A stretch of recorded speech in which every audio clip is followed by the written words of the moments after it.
YouTube fans, Mike Palumbo, and I'm back. I know it's been a while. I haven't done any videos, probably in a couple months. And as I know a lot of people that watch my videos actually know me in person, have been asking when you can do some more cooking videos, when are you going to do some more other videos. But I'm back. It's Mike Palumbo, Culinary Counsel. I'm going to be making more and more regularized videos at this point going forward. So keep an eye on the channel, share, like, and subscribe. And today, part of my Culinary Counsel series, I'm making hamburger soup. I found a recipe online for just plain old hamburger soup. And it basically is a very simple recipe. It calls for onions and garlic, a pound of hamburger, of chopped meat. Now what I do is whenever I buy chopped meat, I buy it in large quantities, like 2 or 3 pounds of it.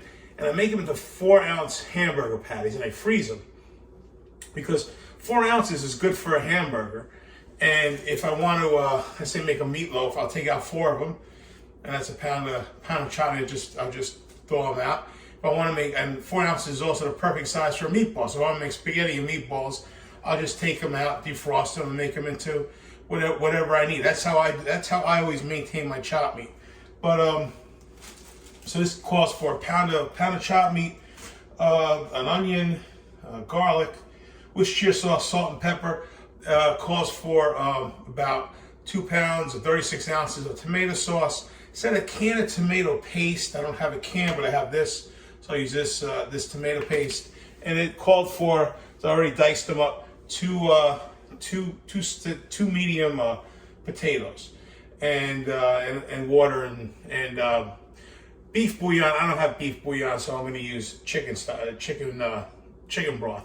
So the first step is, and I've already started to do it, you got to they want you to brown the meat and the onions and the garlic. That's the first step, to brown the meat, onions, and garlic. I already got some olive oil in here, so I'm going to start to do that with the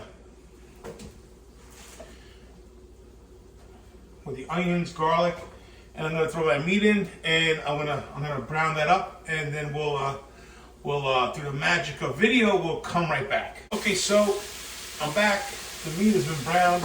The meat and the onions have been cooked. Onions, garlic, and the meat has been browned. And you can hear it. It's in here.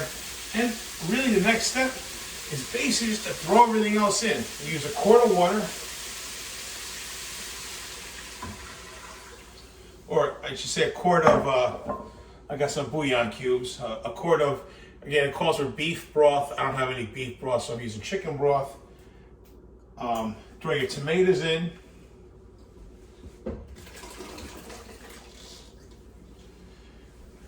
Throw your potatoes in. Let's see here, yeah. And the tomato paste. Actually says tomato soup, not tomato paste. So what I'm going to do is I'll just use a little bit of tomato paste. I was going to use the whole thing, but it said a 28-ounce can of plum tomatoes and a can of tomato soup. I used 2 pounds of fresh tomatoes from the garden and some tomato paste to thicken it up. And it was condensed tomato soup, so it was not quite tomato paste and not tomato soup. What else? Yeah, you throw this stuff in. Bay leaves. You're supposed to use, I got a couple bay leaves here for flavor. Throwing the bay leaves in. Worcestershire sauce. Supposed to use, it says 2 teaspoons of Worcestershire sauce. It's about 2 teaspoons. Potatoes. I added the potatoes in. Yeah, and you do that. We bring it to a boil, and we let it simmer for 10 minutes. And then after that, we add our vegetables, 3 cups of vegetables. So I'm going to bring this to a boil, let it simmer, and then we'll come back. Okay, I'm back, and really simple recipe. You brown some onions and garlic with a pound of chopped meat.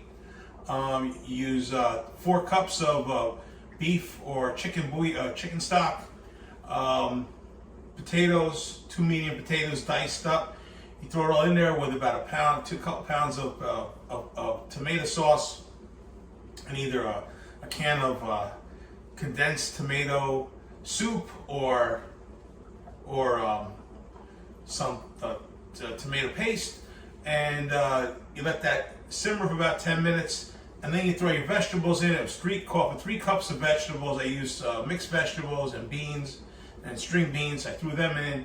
I was gonna bring you back to show me just dumping it in. It's kind of ridiculous, right? So now it's all, I got another 10 or 15 minutes to simmer, basically until the potatoes are done. I guess when the potatoes get soft, it's done. Couldn't be a simpler recipe.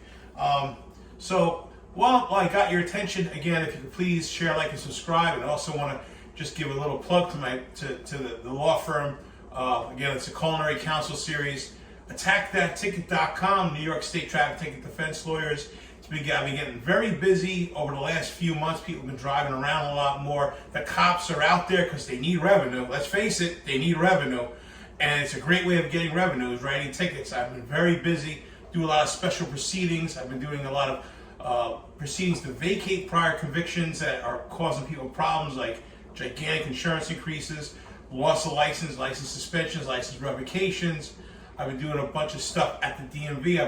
I've been doing fatality hearings. I'm prepping a fatality hearing right now. I helped someone with a medical review hearing. There were just a couple other types of specialized hearings at the DMV. So again, it's AttackThatTicket.com, 877-99-NO-TICKS. It's 877-996-6849. You can call us anytime, 24/7. But getting back to what's more important, this tremendous hamburger soup. It smells great, very easy to make, and I'm going to stir the soup. You know, I'm going to stir the soup a little bit. And you're supposed to let it, again, simmer for, it says, see what the recipe says, the second simmer is a 15 to 20 minute period. The first simmer is 10 minutes without the vegetables in it.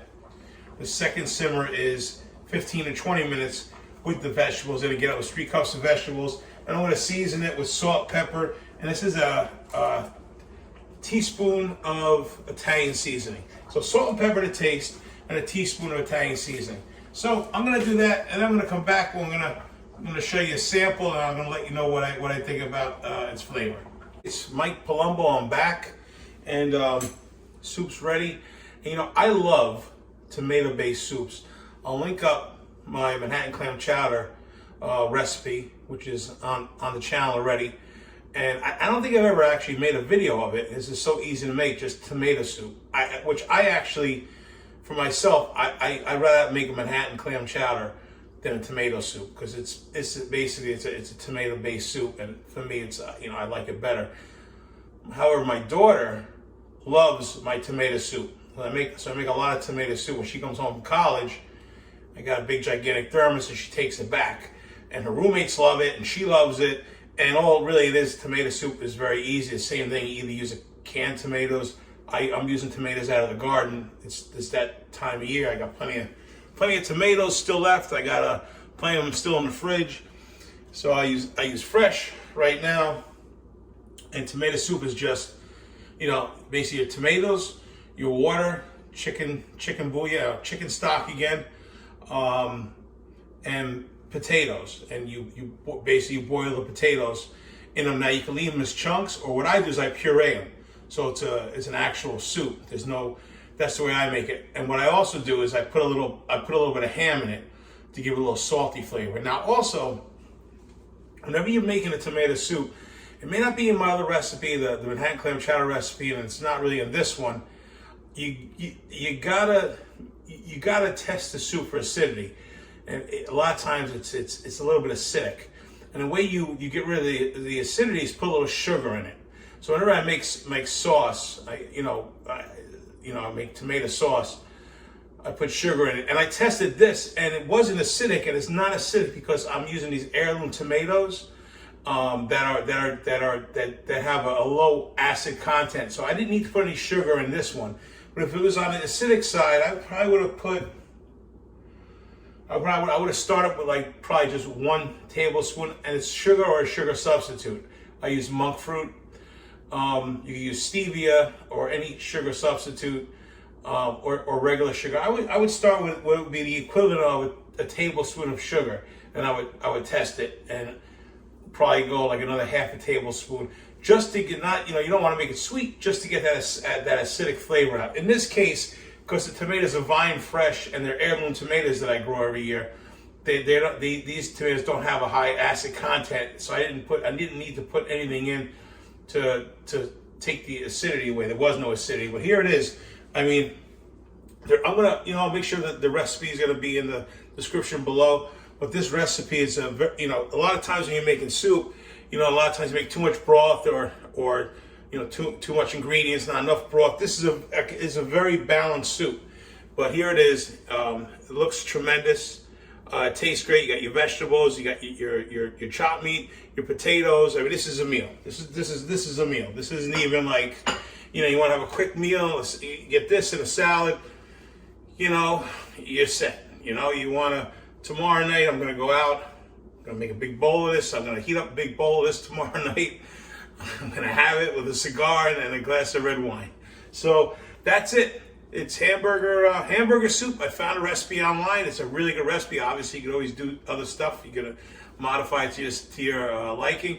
We'll be bringing you more great content. Subscribe to the channel. I appreciate your support. And as you know, people that are watching, I know a lot of you people personally. You run into me, and I don't have a tremendous following. I'd like to get more people following me, but the amount I get makes me happy to bring you guys great content. So we'll be seeing you again soon.